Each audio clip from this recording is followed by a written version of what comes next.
Halo Sobat Horor, semoga kalian semua baik-baik saja. Kali ini Sobat Horor akan menceritakan sebuah kisah yang bertema teror telepon saat siaran radio. Langsung saja kita ke ceritanya. Misteri siaran radio tengah malam. Indri adalah seorang penyiar di salah satu radio swasta. Memang radio itu tidak terlalu besar, tapi dia sangat suka pekerjaannya. Betulan saat itu Indri mendapatkan jatah siaran malam hari, tepatnya dari pukul 10 malam sampai 1 dini hari. Indri pun menjalani jam siarannya.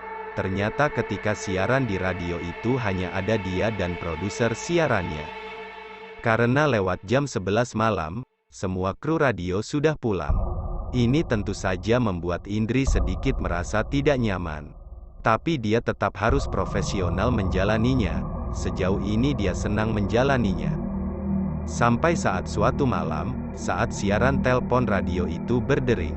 Saat itu sekitar pukul 12:01 malam, Indri pun mengangkatnya. "Iya halo, siapa ini?" jawab Indri khas penyiar radio.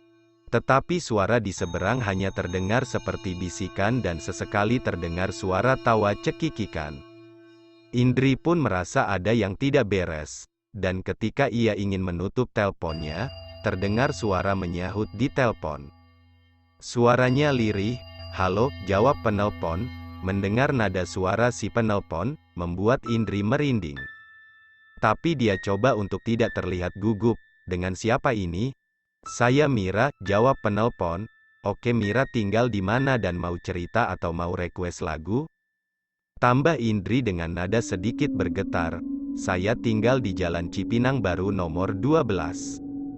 Saya mau diputarkan lagu." Iba-iba dari seberang terdengar suara cekikikan yang panjang. Indri terpekik mendengarnya. Langsung saja ia lemparkan headphones-nya karena tidak tahan. Tak lama telepon terputus. Melihat hal itu, sang operator dengan sigap mengganti denga lagu. Indri terduduk kaku, bulu kuduknya merinding. Ia bertanya-tanya siapakah tadi yang menelpon. Sang operator pun tak kalah ketakutannya. Setelah lagu selesai, Indri pun melanjutkan siarannya. Dia berusaha mengatur nada suaranya, karena saat itu ia sangat ketakutan. Tetapi untung sampai selesai jadwal siarannya usai, si penelpon tidak lagi menelpon. Indri pun pulang dengan tergesa-gesa.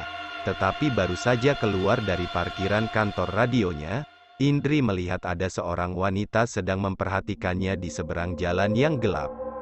Melihat hal itu Indri semakin ketakutan dan memacu kendaraannya dengan cepat, meninggalkan tempat itu. Indri jadi sedikit takut untuk siaran. Tetapi teror si penelpon masih berlanjut. Pada sesi siaran berikutnya, seperti biasa Indri siaran dengan ceria. Padahal ia masih ketakutan, akibat kejadian yang ia alami. Dan benar saja, tepat pada pukul 12:01 malam telepon kembali berdering. Dengan ragu-ragu Indri pun mengangkatnya. "Halo, siapa dan di mana?" Sapa Indri dengan nada bergetar. "Halo, saya Mira," jawab si penelpon. Mendengar itu Indri merasa seperti lemas. "Iya, Mira mau berbagi cerita atau mau request lagu?" Tambah Indri dengan nafas yang tak beraturan. "Hihihihi saya. Jawab Mira, dengan suara tawa yang menyeramkan. Mendengar itu Indri terpekik menahan nafas. Tak lama setelah itu dari seberang telepon terdengar suara wanita bersenandung, dengan nada yang lirih dan sangat menyedihkan. Karena sudah TDK kuat menahan takut, Indri menutup teleponnya. Dan berhenti siaran. Saat itu juga ia meminta kepada operatornya untuk mengganti dengan lagu sampai jam siaran ia berakhir. Kemudian ia memutuskan untuk pulang. Sayangnya belum beberapa meter Indri meninggalkan kantor radionya, mobil Indri dihadang oleh seorang wanita berpakaian serba merah. Dengan mata menatap tajam, terlihat dua makhluk besar berdiri di belakangnya wanita berbaju merah. Makhluk itu hitam legam dan berbulu lebat, makhluk hitam itu bermoncong seperti babi, dan matanya merah menyala. Sang wanita bergaun merah pun tertawa menyeringai. Melihat hal itu Indri teriak ketakutan, dan menutup wajahnya di antara setir mobilnya. Nafasnya tersengal-sengal. Setelah beberapa menit Indri menunduk, akhirnya ia memberanikan diri untuk melihat ke tempat di mana wanita bergaun merah dan dua makhluk hitam itu berdiri. Ternyata makhluk itu sudah menghilang. Indri pun tancap gas meninggalkan tempat itu. Keesokannya Indri benar-benar ketakutan untuk siaran, tetapi karena sudah menjadi kewajibannya, ia pun tetap melaksanakan tugasnya. Malam itu Indri tidak banyak berbicara dalam sesi siarannya. Tepat pukul 12:01 telepon kembali bordering. Seketika itu juga Indri terdiam, jantungnya berdegup kencang. Apakah ini Mira si penelpon misterius yang selama ini menerornya? Ia benar-benar takut. Dengan ragu-ragu Indri mengangkatnya. "Halo," sapa Indri dengan nada bergetar. Di seberang hanya terdengar suara seorang wanita bersenandung. "Siapa ini? Tolong jangan main-main," jawab Indri dengan nada tersengal-sengal. "Hihihi, saya Mira." Ketika itu juga Indri seperti disambar petir. Indri pun memberi aba-aba kepada operator untuk tidak memasukkan suara telepon ke radio. Setelah jaringan terputus Indri pun membentak si penelpon. Tidak lama kemudian Indri mendapatkan jawaban yang membuat ia melepaskan gagang telepon yang sedang ia pegang. "Saya akan ikut Anda pulang malam ini." Mendengar hal itu Indri terduduk lemas. Ia teringat akan wanita bergaun merah yang mencegatnya pulang. Ternyata makhluk itu yang menelponnya tiap malam. Saat itu juga Indri memutuskan untuk pulang. Tetapi ketika ia dalam perjalanan pulang, Indri merasa ada yang mengintainya diam-diam.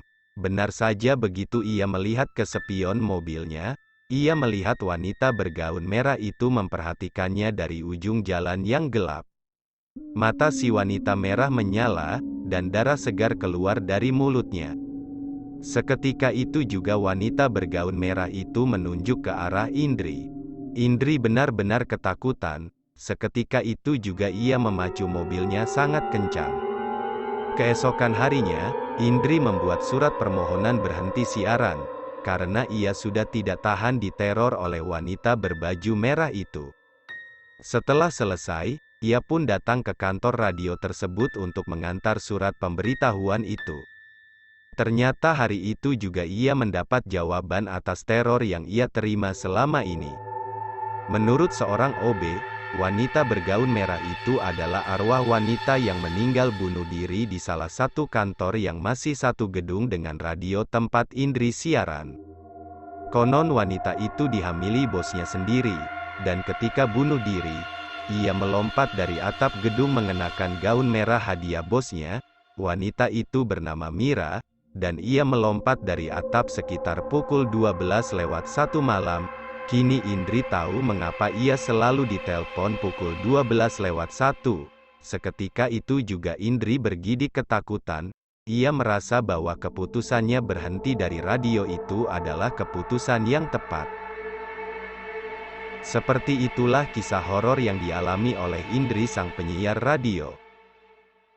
Jangan lupa dukung channel ini dengan cara like, komen, dan subscribe, supaya ketika Sobat Horor upload video terbaru, kalian menerima notifnya. Sekian dulu cerita horor kali ini, sampai jumpa di next cerita selanjutnya.